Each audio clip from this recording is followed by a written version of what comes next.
Home of Economy is your one-stop hoodie shop with old favorites, new styles, top brands, and great selection, all at the best price. It's all here at Home of Economy. Hey, welcome back to another UND Game Day preview, and today, Friday, October 21st, we will be previewing UND Hockey versus Minnesota with the Herald's Brad Schlossman. We'll go over last weekend against Quinnipiac and the up-and-down affair that series was, before taking a look ahead to the dynamic freshman group that this Minnesota team has to offer and this storied rivalry series. And then we'll take a look around the NCHC from last weekend and just how ugly it was for the other members of the conference as well.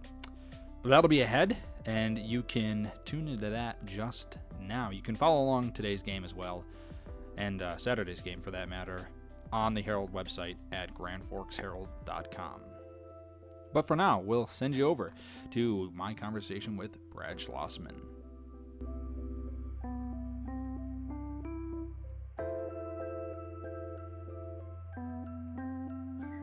All right, another UND hockey game day this time around, and should be a busy weekend as well with UND football coming out from the bye. But last weekend for UND, Brad, obviously it was if you want to call it a split with Quinnipiac. Obviously you have the tie in there, but crazy game on Friday, and then maybe Saturday showing what would happen if the offense wasn't there like it was on Saturday. Very not what I expected types of games. Quinnipiac is such a good defensive team that last year they were 26-1 when they scored the first goal of the game. So they score the first goal and it's usually over. By the way, 26-1, that one was North Dakota. When they went out there, they got down 1-0, came back and won 3-1. But usually they score the first goal of the game and it's over. Well, they scored the first, second, and third goals of the game. So this is the last team you want to get behind, especially by 3 goals. And just the way UND generated chances against them. And they threw more shots at Quinnipiac than the Bobcats had allowed in over a decade. They scored 5 goals, which it just is not typical of Quinnipiac to allow that. So really good signs for North Dakota offensively in that game. Then they come back the next game, and you're thinking they're going to clean things up defensively. North Dakota also doesn't allow 5 goals too often, especially at home. So you're thinking it's going to be a much lower scoring game. Both teams are going to get back into their game, and I thought Quinnipiac did.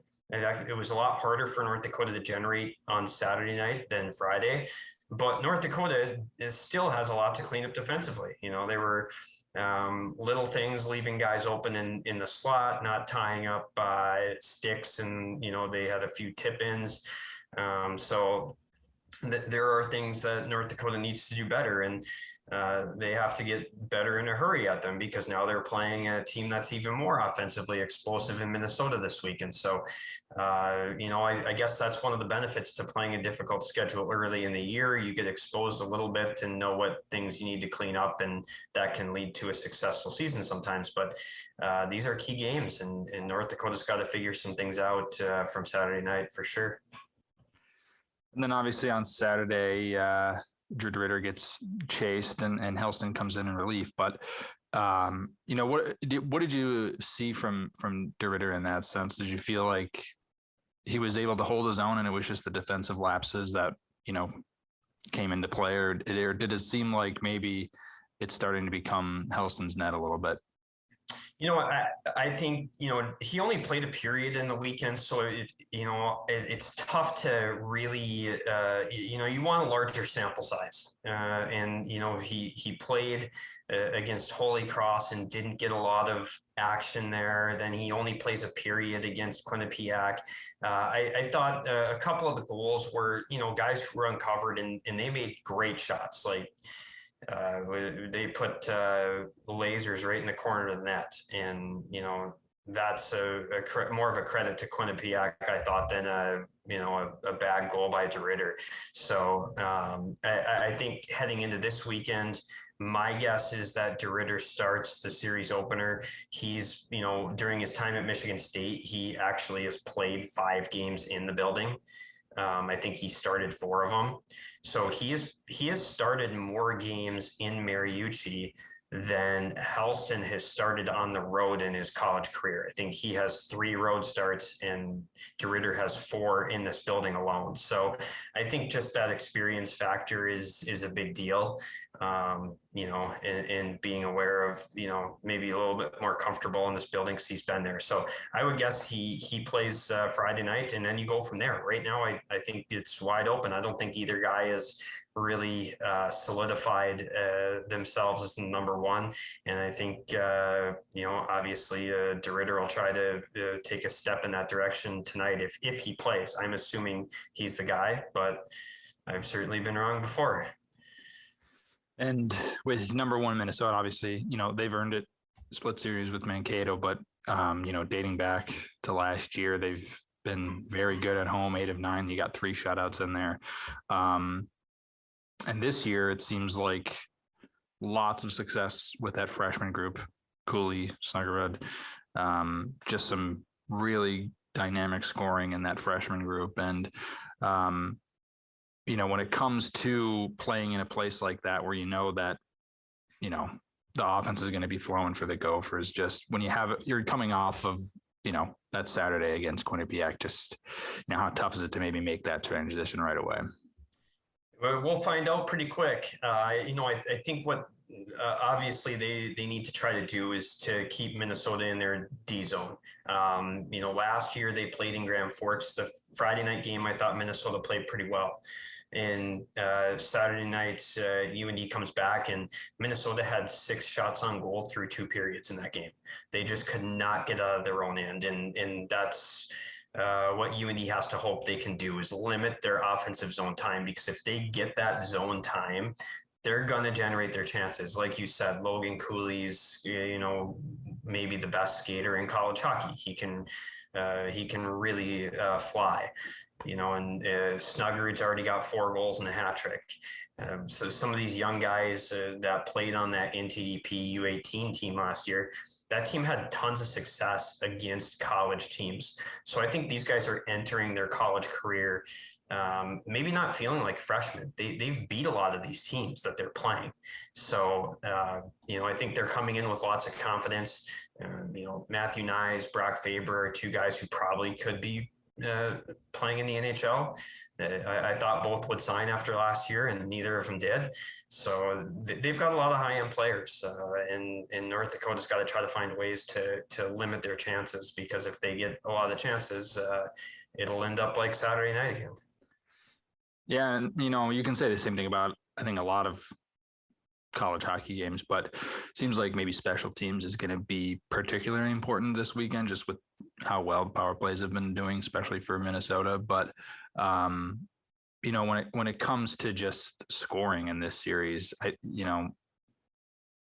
with the maybe skill that both these, especially these younger players, have, when you look at guys like Cooley, Jackson Blake, is it going to be tough to maybe find that space in the offensive zone a little bit? I think the thing that lends to that is the Olympic rink. You've got that 100-foot wide rink. It's one of the largest in college hockey. And I think sometimes that can give you a little bit more space.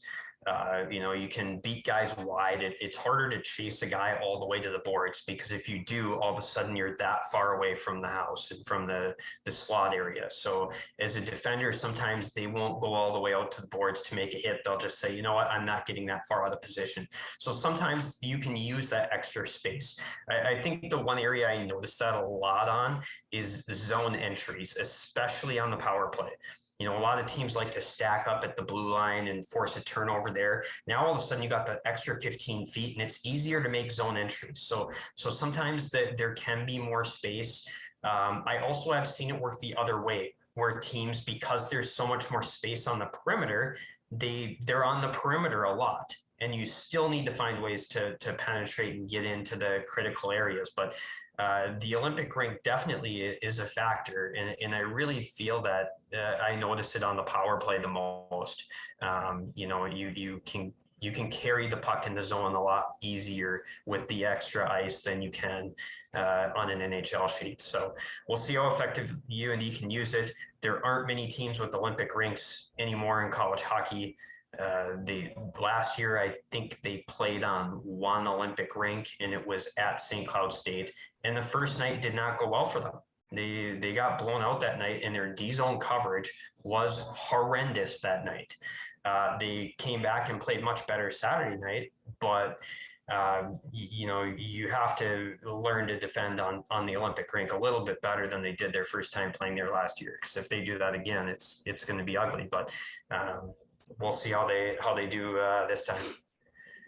Yeah, and it's kind of night and day when you notice it, when somebody has that ability to just be a one-man zone entry, and it makes it a whole lot easier when you're in a space like that. But kind of looking around the NCHC this past weekend, the split, if you call it, with Quinnipiac maybe doesn't look so bad when you look at Denver getting swept by UMass, and Mankato obviously continues their tour through the NCHC a little bit this year. And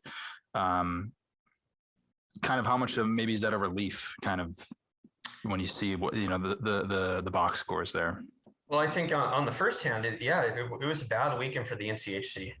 Like you said, Minnesota State sweeps Minnesota Duluth. You see Denver getting swept. CC got swept by St. Lawrence. It just wasn't a good weekend. I had Quinnipiac as my number one team in the nation before the season started. So I think they're right at the top, and it's a really good opponent. I think that being said, North Dakota is at home. You want to win games when you're at home. And if it were going out to Quinnipiac and you come away with you tie and have the comeback and then a loss, you're not happy, but at home you need to find ways to win those home games. So I think they're probably a little disappointed about that, because now they know they're on the road for a month. They're at Minnesota. They go to Vegas, which I guess it's on the road, but it's going to be green and white in the crowd.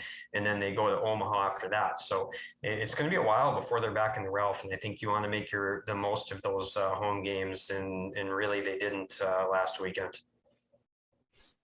And obviously this week you had your 6 difference makers, but one from each side. Do you think is a pick from each side to really click this weekend? Well, I think Jackson Blake has looked really good for North Dakota. He's a guy who probably needs no introduction to this rivalry series. His dad played in it. In talking to Jackson, he definitely knows some UND hockey history, and I'm sure he's eager to have his slice of this rivalry. So I think he's definitely one to watch. And, I think just every time you watch, it's take your pick between Cooley and Nyes. I mean, those two guys are, we'll see if they're on a line together this weekend. They have been in the past. Last weekend they were not. 2 weeks ago. They didn't play last weekend.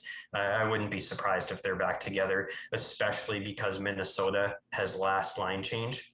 I think if you're going to Grand Forks and UND has last change, and all of a sudden they can put whatever checking line they want to on Nyes and Cooley, maybe you think about splitting them up and getting them away from a checking line. Here, Bob Motzko has the last line change, and he can probably dictate matchups a little bit better than he could in Grand Forks. So we might see those guys on the line, but Cooley's got this blazing speed, and he can create anytime he has the puck just because he's faster than other guys, and Nyes is the big body that can play a little bit of a physical style. And so I think those two guys are take your pick on one of those two.